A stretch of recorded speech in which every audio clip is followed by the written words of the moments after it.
Let me go to Tariq Saab on this. It was Let me hear something. Tariq Saab's point of view. Tariq Saab, अस्सलाम वालेकुम, खैरियत से हैं आप? बहुत शुक्रिया तलत साहब, वेरी काइंड जी। मैं आपने जो मेरे बारे में अल्फाज अता किए, मैं बड़ा मशकूर हूँ जी। जी आपको मुबारक हो, ये बड़ा भारी भरकम ओहदा है, जिम्मेदारियां बड़ी हैं। पहले ये तो बताएं, तो मैंने आपसे सवाल भी किया था और आपने उसका मुझे जवाब दे दिया, पब्लिकली भी उसका जवाब देना। ये जो मरियम इकराम साहिबा हैं जिनकी वीडियोस हमारे सामने आ रही हैं, मैं ज़ाहिर है कोई ये मॉरल जजमेंट बिल्कुल नहीं है। I don't care what people do on TikTok, I mean they can do whatever they like, that's what my take is. लेकिन उनका ताल्लुक बस आपकी जमात से है नहीं। फिर आपकी जो ख़वातीन विंग की हैं हेड, उन्हें अपेरेंटली रेजिग्नेशन भी दे दिया है। तो ये मरियम इकराम साहबा का नाम किसने दिया?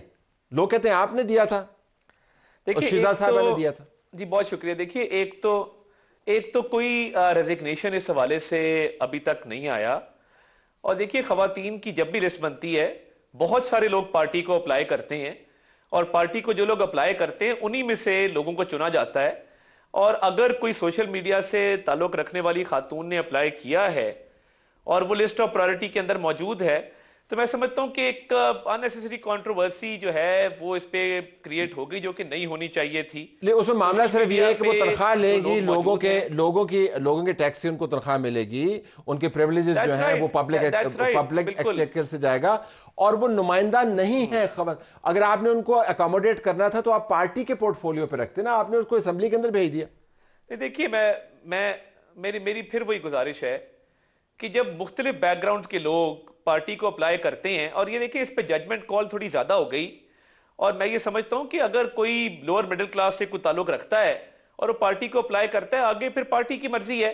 मगर इस पे बिल्कुल आपकी जजमेंट कॉल ठीक होगी कि जी टिकटॉकर्स को या सोशल मीडिया से ताल्लुक रखने वाले ऐसे लोगों को इस पोजीशन के लिए कंसिडर नहीं होना चाहिए। तो मेरा ख्याल है इस पे अभाम जो है वो इंशाल्लाह ताला अगले चंद घंटों में दूर हो जाएगा।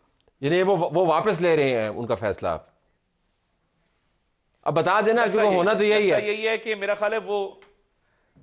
ख्याल है शायद वो खातून खुद अभी इंडिकेशन ये आई है कि वो विड्रॉ कर जाएंगी इस चीज से। इन्ना चंगा तो कोई नहीं होता, आपने विड्रॉ किया, तुसी विड्रॉ करवाया है ना उन्होंने, फिर अच्छा अगर आपने गलती मान लिया तो अच्छा किया। नहीं देखिए ऑब्वियसली नहीं देखिए, मैं ये समझता हूं कि हर जगह गुंजाइश मौजूद होती है। ठीक है, फेयर इनफ। और जिस चीज पे कोई फीडबैक गलत फीडबैक किसी चीज पे आए तो उसकी दुरुस्तगी करना भी जो है वो जिम्मेदारी होती है। बड़ी अच्छी बात अगर आपने कर लिया। तो चले मैं दूसरे राउंड में आपके पास मजीद संजीदा सवाल लेके आऊंगा। ये तो हमने स्टार्ट ऑफ किया है, इंफॉर्मेशन मिनिस्टर के तौर पे आपको हर किस्म के सवालों का जवाब देना है। नफीसा साहबा, काबीना नहीं, मैं हाजिर हूं और मैं गो अहेड बताइए। कहना चाहता हूं कि मिनिस्ट्री ऑफ इंफॉर्मेशन के दरवाजे भी तमाम जर्नलिस्ट के लिए, सहाफियों के लिए, रिपोर्टर साहिबान के लिए, बाकी जितने आपके न्यूज़ पेपर्स के इदारे हैं, मीडिया हाउसेज हैं, बाकी पब्लिकेशंस हैं, उनके लिए खुले रहेंगे और उनको बड़ा फ्री एक्सेस मिलेगा। तो मैं ये भी एक पॉलिसी स्टेटमेंट भी इस हवाले से देना चाहता हूं कि ये एक जिम्मेदारी है और ये मिलजुल के निभानी है, और इसमें आप हमें जितनी रहनुमाई देंगे, मैं समझता हूं उतना ही बेहतर ये इंफॉर्मेशन मिनिस्ट्री चल सकेगी। क्या जरूरत पड़ी कि 25 करोड़ जो अवाम है उनमें से आपको ऐसा शख्स मिला जो बहुत कॉम्पिटेंट होंगे?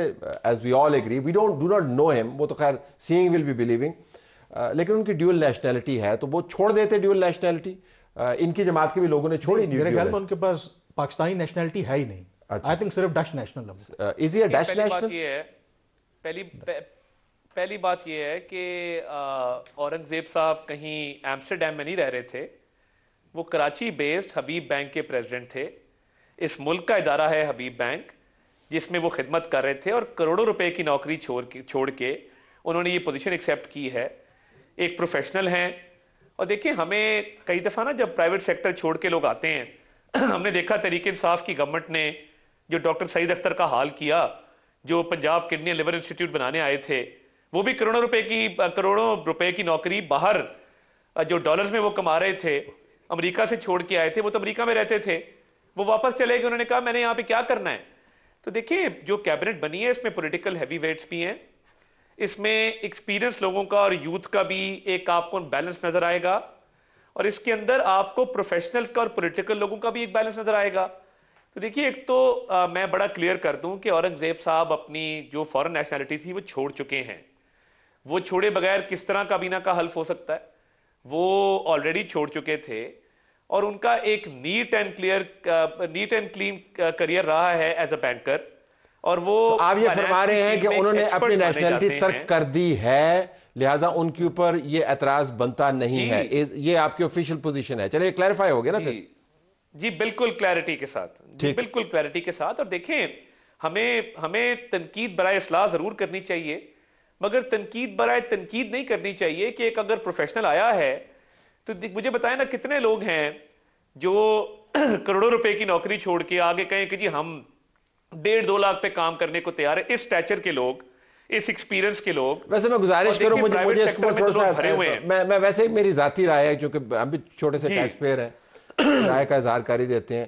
یہ جو ہم نے وتیرہ بنایا ہوا ہے جی کہ لوگ ملک کو فیور دے رہے ہیں, پلیز اس کو ہمیں ابینڈن کر دینا چاہیے. اگر کوئی پاکستان کے لیے کام کر رہا ہے تو بہت اچھی بات ہے, تو پاکستان کے سر پہ احسان نہیں کر رہا. منی بنا لیا, پاور کی طرف آ رہے ہیں, بالکل ٹھیک کہہ رہے ہیں. اگر تو کابینہ ٹیکنوکریٹ سے بھری ہوتی تو آپ تو بھرا ہے نا آپ نے ٹیکنوکریٹ سے, طاہر صاحب بھرا ہے نا آپ نے, چیمہ صاحب اس کے اندر موجود ہیں, جازیب صاحب اس کے اندر موجود ہیں, محسن نقوی صاحب موجود ہیں, وہ ٹیکنوکریٹ سے لوگوں کا رائٹ ہے. فائنانس منسٹر ٹیکنوکریٹ ہے آپ کا. ٹیکنوکریٹ کتنے ہیں؟ 2 یا 3 ٹیکنوکریٹ ہیں 19 میں سے. تو 3-4 تو منسٹری ہیں, وہ آپ نے ان کو دے دی ہیں. انٹیریئر جو ہے وہ ٹیکنوکریٹ کے پاس ہے, فائنانس جو ہے وہ ٹیکنوکریٹ کے پاس ہے.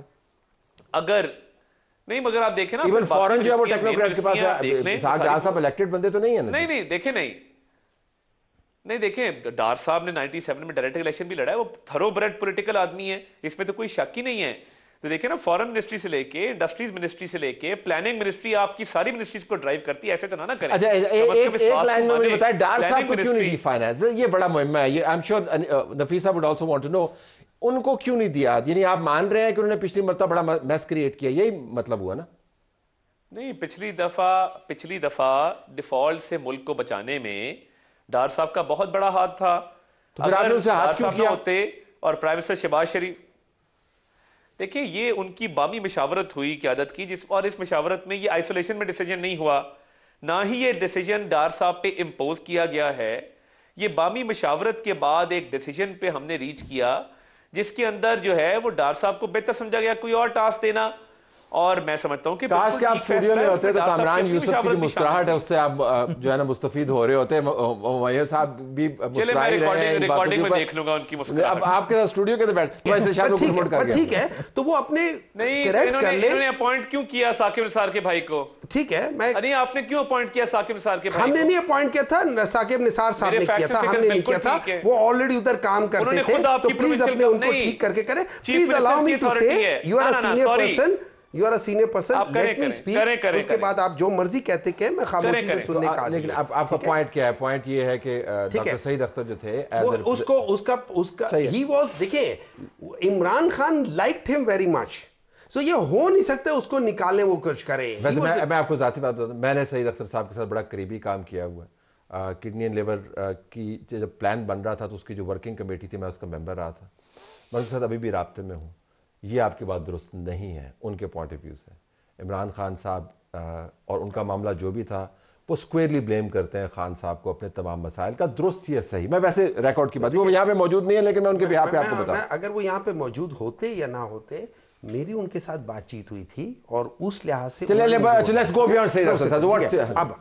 اب سوال یہ آ جاتا ہے کہ دیکھیں, اچھا میں ایک چیز in order to rescue them, دیکھیں 90 ڈیز یا 100 ڈیز میں آپ کچھ کر نہیں سکتے. 90 ڈیز 100 ڈیز میں آپ کو صرف پتہ چلتا ہے کہ آپ نے کس طرف جانا ہے, آپ کا جو ڈائریکشن ہے وہ کیا ہے. So first 100 days is basically your key decisions which will tell us کہ آپ جا کس طرف رہے. اب بات آ جاتی ہے کہ IMF کی جو وہ 10 روپے کی جو بات تھی وہ تھی, دیکھیں جب سارے لوگ کہتے ہیں نا کہ پاکستان تحریک انصاف جو تھا وہ ڈیفالٹ کی طرف جا رہا تھا, میرے ایک سوال ہوتا ہے, اگر سارے لوگ کہتے ہیں, خاص طور پہ PMLN والے کہتے ہیں کہ ان کے 2018 میں they left at 5.9 something which was around 6 اور یہ 6 GDP کی بات کرتے ہیں. پاکستان تحریک انصاف was the واحد پولیٹیکل پارٹی جس نے 2 کنزیکٹیو ٹائم پہ 6 کو کیا ہے. تو اگر ہم نے 6.2 چھوڑا ہے 2022 میں, how can it be going down? Number 2, ہم نے فیبری میں تقریباً $1.2 بلین لیے تھے IMF سے, اور مارچ میں IMF کا یہ آیا تھا کہ یہ سسٹینیبل گروتھ ہے.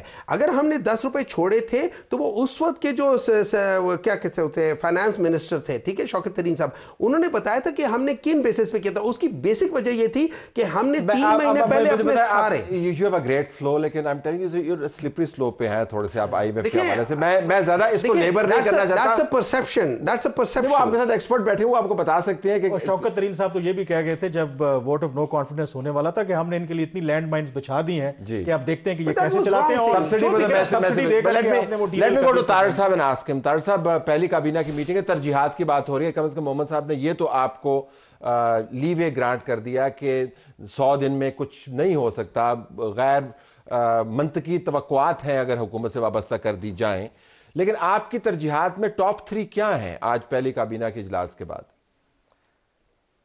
देखिए, एक तो आपने दुरुस्तगी इनकी कर दी, वो जो फैक्ट्स एंड फिगर्स के हवाले से बात कर रहे थे, मैं तो कभी भी मिस कोट नहीं करता चीज़ों को। तो देखिए, साकिब निसार साहब अपने भाई को डायरेक्ट अपॉइंट नहीं कर सकते थे सईद अख्तर की जगह पे, अपॉइंट बहरहाल पंजाब गवर्नमेंट ने करना था और पंजाब गवर्नमेंट ने किया, तो तहरीक इंसाफ की पंजाब गवर्नमेंट थी। एंड मैं सिर्फ ये ऑन रिकॉर्ड रखना चाहता हूँ, देखिए आज वज़ीर आज़म साहब ने एक तो इस मुल्क की अशराफिया की बात की, वो अशराफिया, वो एलीट कैप्चर जो टैक्स भी अवेल करता है, जो सब्सिडीज भी अवेल करता है, एक तो उस सिस्टम को उन्होंने कहा जी हम सबसे पहले एड्रेस करेंगे। दूसरा उन्होंने कहा जो टैक्स कलेक्शन अथॉरिटीज हैं, टैक्स बढ़ाने से काम हल नहीं होगा, टैक्स नेट आपका जब तक सेफ नहीं होगा, उन्होंने कहा जो टैक्स कलेक्टर्स हैं, जो ऑनेस्ट हैं, वो हमारे सरों का ताज, हम उनको रिवॉर्ड करेंगे। जो डिसऑनेस्ट है उन्होंने कहा हम उनकी परेड करवाएंगे, they will be severally punished. उन्होंने बिल्कुल क्लियर मुआशी बहाली इस तरजीह नंबर 1, आप ये फरमा रहे मुआशी बहाली इस तरजीह नंबर 1? Absolutely, absolutely. और तरजीह नंबर 2 क्या है? रिवाइवल सबसे अहम है। तरजीह नंबर 2 क्या है? देखिए, उसके बाद उन्होंने आज देखें मुआशी बहाली के साथ साथ आता है आपकी इन्फ्लेशन को कंट्रोल करना, विच इज पार्ट ऑफ आपकी इकोनॉमिक रिवाइवल, उस पर भी उन्होंने बात की। और उन्होंने आज स्पेशली बात की कि जो आपकी एनर्जी जनरेशन है, जेनकोज में जो सेंस ऑफ द कैबिनेट क्या है, कैबिनेट किस तरफ जाना चाह रही है? चले वो तो हो गया वजीर आजम साहब, लेकिन काबीना का सेंस क्या है कि ये तरजीहात में मुआशी बहाली इज नंबर 1, महंगाई को कंट्रोल करना इज नंबर 2, मुतबादिल एनर्जी लेके आना नंबर 3, दैट्स इट। मतलब 3 ये टॉप आपकी ये हैं जी। Okay, let me take a break. Break वाले साहब के पास जाएंगे, देखेंगे। जी गो अहेड, जी गो अहेड, आप कंप्लीट कीजिएगा तारिक साहब जी। और देखें और वजीर आज़म साहब ने आज ऑस्टेरिटी पे भी बात की कि ये शहाना इखराजात का टाइम नहीं है, ये कुर्बानी इसार का टाइम है, जिसमें हमें इखराजात को तारिक साहब वैसे आपको बता रहा हूं कि आप चूंकि आपके पास मिनिस्ट्री है ना, आप यकीन माने पिछले 25 साल की आप प्रेस रिलीज निकाल के देख लें, अल्हम्दुलिल्लाह यही जुमले होंगे जो आप फरमा रहे हैं। ये सारी हुकूमतें यही बातें करती हैं। देखिए नहीं, मगर बड़ी मुख्तसर काबीना देखे ना, 19 रुकनी काबीना आई है, तो मैं समझता हूँ ये तो पहला पॉजिटिव स्टेप है। हाले तो शुरू हुई है नहीं दी तारिक साहब, हाले तो शुरू हुई है ना, despite political obligation, despite political obligation. Tariq साहब बिल्कुल क्विकली 20 सेकंड के अंदर बताइएगा, क्या पीटीआई के एहतजाज से आपकी तरजीहात मुतासर होंगी?